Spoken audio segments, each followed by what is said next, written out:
इंदौर में उल्टी तस्वीर वाला टोटका एक बार फिर अपनाया जा रहा है। यह टोटका आपने सोनम के वक्त देखा था, लेकिन इस बार एक बेबस परिवार अपनी लापता बेटी तलाशने के लिए यह तरीका अपना रहा है।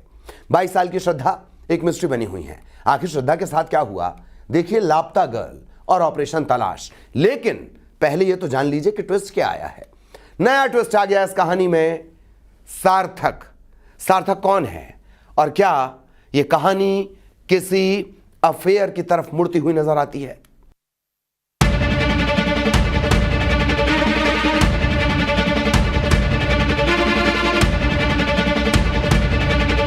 उल्टी तस्वीर से मिलेगा श्रद्धा का सुराग। मिसिंग मिस्ट्री में टोटका की एंट्री। सीसीटीवी फुटेज में नजर आ रही श्रद्धा। परिवार बेचैन, बेबस पिता, मां लाचार। मिसिंग मिस्ट्री, एक और लापता गर्ल। बेटियों को हुआ क्या है? ऑपरेशन तलाश। फिर इंदौर में दरवाजे पर लटकी उल्टी तस्वीर। फिर अपनाया गया वही टोटका कि जहां कहीं भी हो बेटी का सुराग मिल जाए। ये उल्टी तस्वीर लापता श्रद्धा तिवारी की है। यकीनन इस तस्वीर को देखकर आपके जहन में भी सोनम रघुवंशी की तस्वीर ताजा हो रही होगी, क्योंकि जब सोनम लापता थी तब उसके परिवार ने भी तस्वीर को उल्टा लटकाया था। तब सोनम का तो पता लग गया था, लेकिन क्या इस टोटके से श्रद्धा तिवारी की खबर मिलेगी? अब जरा इन सीसीटीवी फुटेज को देखिए। टी शर्ट लोअर में नजर आ रही ये श्रद्धा ही है।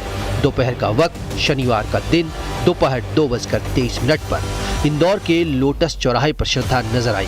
उसके बाद से वो मिसिंग है। आयुषी जो है सैटरडे को 2 बजे खाना खाई और मम्मी सो गई, बिना बताए गई है यहाँ से। वो किसी को कुछ भी नहीं बोला है उसने। और कई जगह railway station, bus station, Meghdoot garden, मतलब जहाँ इंदौर में बड़े बड़े उस एरिया हैं, सभी जगह फैमिली पूरी मिलकर तलाश रही है। इंदौर के MIG थाना इलाके के जनता क्वार्टर की रहने वाली श्रद्धा पिछले 5 दिनों से लापता है। 22 साल की आयुषी उर्फ श्रद्धा किस बात को लेकर परेशान थी? आखिर ऐसी कौन सी दिक्कत थी कि घर वालों को बिना बताए ऐसी हालत में निकली? ना तो अपने साथ मोबाइल ले गई, ना ही कुछ पैसे। 5 दिन से ये मिस्ट्री बनी हुई है। 22 साल की BBA स्टूडेंट श्रद्धा तिवारी आखिर कहां गुम हो गई? शनिवार के दिन दोपहर को खाना खाया। बाहर निकलते वक्त पड़ोस में रहने वाली आंटी से क्या बात हुई, सुनिए। और हम लोगों को तो 2-2.5 साल हो गया यहाँ पर। ये लोग 1.5 साल से रह रहे हैं, तो ना कभी लड़ाई, ना कभी कुछ ऐसा कि कुछ पाबंदी हो उसके ऊपर कि नहीं ये नहीं करना, वो नहीं करना। जो वो बोलती, जैसा उसको मतलब फ्रीडम था, ऐसा कुछ नहीं था। तुम ऐसा कुछ मुझे लगा नहीं है अभी तक तो। उसके बाद श्रद्धा की मिसिंग मिस्ट्री शुरू हुई। हैरानी की बात यह है कि जो लड़की सीधे कॉलेज जाती और कॉलेज से सीधे घर आ जाना, एकदम सिंपल सी। घर वालों का कहना है उसे तो अकेले बाहर जाने में भी डर लगता था। टाइमिंग तो नहीं, पर सीसीटीवी के हिसाब से कहीं 2:15 में आ रही है, कहीं 2:25 में आ रही है, कहीं 2:27 में आ रही है, कहीं 2:28 में आ रही है अभी तक। इस मिसिंग मिस्ट्री को ऐसे समझिए, शनिवार दोपहर से श्रद्धा तिवारी लापता है। घर पर मोबाइल फोन रख कर गई श्रद्धा। टी शर्ट लोअर में घर से निकली। लोटस चौराहे पर 2:23 पर नजर आई। BBA फाइनल ईयर की स्टूडेंट है। इधर जो बात पुलिस वाले कह रहे थे कि घर वालों की डांट से परेशान श्रद्धा घर से बाहर निकली है, लेकिन परिवार का कहना है ऐसा कुछ नहीं है। ना तो बच्ची परेशान थी, ना ही उस पर कोई दबाव था। तो ऐसा कोई विवाद आया नहीं सामने मेरे नज़र में, और इस बात का मैं 100% गारंटी लेता हूं कि विवाद कभी हो नहीं सकता। परिवार लापता श्रद्धा को तलाशने के लिए जमीन आसमान एक कर रहा है। सब जगह उसे तलाशा गया, दोस्तों से पूछा गया, रिश्तेदारों के घर भी नहीं मिली। बस स्टैंड, रेलवे स्टेशन, कहीं सुराग नहीं। पुलिस की टीम भी लगी हुई है। MBA करने का सपना है श्रद्धा का। आखिर किस बात को लेकर श्रद्धा के कदम घर से निकले? आखिर कब मिलेगी लाडली? अर्चना तिवारी केस में शादी का दबाव घर से जाने की वजह बना, लेकिन श्रद्धा तिवारी के परिवार का कहना है कि उसकी बेटी पर किसी तरह का कोई प्रेशर नहीं था। परिवार में यही था, इसका कोई सार्थक गहलोत करके कोई लड़के से इसका अफेयर चल रहा था, और फिर उसके बाद में परिवार वालों ने उसको मना किया तो उस लड़के ने भी बंद कर दी थी बातचीत वगैरह। तो उसके बाद में क्या घटनाक्रम हुआ, तो ये उसके बाद में फिर ये 23 तारीख को घर से चली गई बिना बताए। तो सार्थक घर आया था, तो जो उनके मकान मालिक है उन्होंने इनको सूचित किया था माँ बाप को। तो ये लोग आए थे, फिर उसके भाई ने, ये श्रद्धा के भाई ने उनसे चर्चा की थी सार्थक से। तो उसने बताया कि मेरा आप कोई संपर्क नहीं है, क्योंकि परिजनों ने जब मना किया तो उसने सब जगह से ब्लॉक कर दिया था, तो बातचीत बंद थी इनकी। परिवार की बेबसी देखिए, पिता सो नहीं पा रहे, खाना तो दूर की बात है, माँ का भी बुरा हाल है। बस एक ही सवाल और एक उम्मीद, जल्द मिल जाए बिटिया का सुराग। इंदौर में मिथिलेश गुप्ता के साथ bureau report, news 18 Madhya Pradesh Chhattisgarh. तो एमपी में आखिर लापता गर्ल्स की मिस्ट्री क्या है? अर्चना तिवारी के ट्रेन से गुम होने के पीछे की वजह थी घर में शादी करने का दबाव डाला जा रहा था। सवाल है कि इंदौर की श्रद्धा की क्या मजबूरी हो गई और अब रायसेन की निकिता के गुम होने की कहानी भी सामने आई है। आखिर बेटियों को यह हुआ क्या है? देखिए ऑपरेशन तलाश part 2।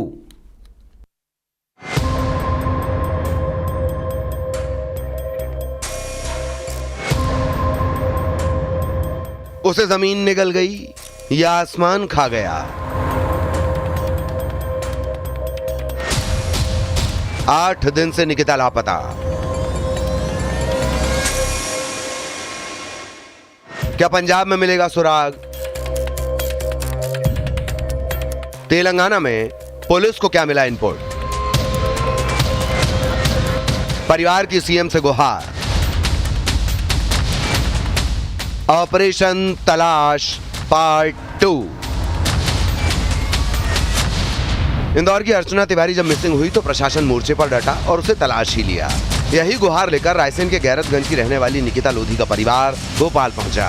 CM doctor Mohan Yadav से गुहार लगाई कि एक बेटी को तो आपने ढूंढ लिया, हमारी बेटी भी जल्द तलाश दीजिए। जैसे अर्चना तिवारी का मामला था, उसको पुलिस ढूंढ के लाई है, ऐसी निकिता लोधी को ढूंढ के लेके आए सर, हमारी बच्ची को। जी यही निवेदन है सर माननीय मुख्यमंत्री जी से भी। आखिर कौन है निकिता? निकिता कैसे लापता हुई? रायसेन की लापता गर्ल निकिता लोधी की मिसिंग मिस्ट्री हम आपको बताते हैं, जिसे तलाशने के लिए बाकायदा इश्तहार भी दिया गया कि किसी को पता हो तो बिटिया का पता बता दीजिए। और अपन थाने में 19 तारीख को थाने में रिपोर्ट करवाई। अच्छा, बाद दिन से अपन ने मान लो बच्ची को अपने रिश्तेदारों में सब में ढूंढी, पता लगाया, मन कोई पता नहीं लगा। अच्छा, थाने अपन में गए, फिर भोपाल भी गए, डीजे साहब भी दे आवेदन, शिवराज सिंह जी कहाँ भी दो और मुख्यमंत्री कहाँ भी दे। रायसेन के गैरतगंज की रहने वाली निकिता लोधी की गुमशुदगी भी एक मिस्ट्री बनी हुई है। 1-2 दिन नहीं, 8 दिन से निकिता लापता है। निकिता लोधी बीएससी की पढ़ाई कर रही है। 18 अगस्त दोपहर 3 बजे कॉलेज फीस भरने के लिए निकली थी, उसके बाद से लापता है। निकिता 2000 रुपए लेकर निकली थी। आखिर 18 अगस्त को ऐसा क्या हुआ कि एक और बेटी लापता हो गई? परिवार ने रायसेन और आसपास के गांव में भी तलाश कर लिया, लेकिन निकिता नहीं मिली। परिवार को किसी पर भी शक नहीं। कोई शक नहीं सर जी, कोई पे अपने लोकल पे कोई शक नहीं है अपने। अच्छा, टीआई साहब जाके थे, वो पंजाब की लोकेशन निकल रही, कहूँ कहते कि हर वहाँ के तेलंगाना की लोकेशन निकल रही, बस इतनी बताते अपन को, तो उसके आगे कोई बातें नहीं करते। पुलिस की जांच में पंजाब और तेलंगाना में कुछ इनपुट मिला है। दावा है कि जांच तेज कर दी गई है। के बारे में थाना गैरतगंज से एक बालिका है, वो लगभग उम्र उसकी 25 वर्ष बतलाई गई है और उसमें गुम निशान पंजीबद्ध होकर पुलिस टीम के द्वारा उसकी तलाशी की जा रही है और टेक्निकली भी और ह्यूमन इंटेलिजेंस के आधार पे तलाशी के प्रयास किए जा रहे हैं। सर, क्या लग रहा है परिवार वालों से बात हुई थी, क्या मामला सकता है? चूँकि अभी रिसेंट का ही मैटर है और पुलिस हर एंगल पे इसमें कार्रवाई कर रही है, तो जैसे साक्ष्य आएंगे उसके आधार पे पुलिस के द्वारा कार्रवाई की जाएगी। क्या किसी डिप्रेशन में थी निकिता, या फिर कोई ऐसी परेशानी जिसे वो घर वालों को बता नहीं पाई, या फिर इस मिसिंग मिस्ट्री की कोई और कहानी है? क्या मोबाइल से खुलेगा लापता निकिता का राज? कटनी की अर्चना तिवारी को जिस तरह पुलिस ने ढूंढ निकाला था, इस परिवार को भी उम्मीद है कि उनकी बेटी की सलामती की खबर जल्द मिलेगी। भोपाल में रमाकांत दुबे और रायसेन में दिनेश यादव के साथ bureau report, news 18 Madhya Pradesh Chhattisgarh.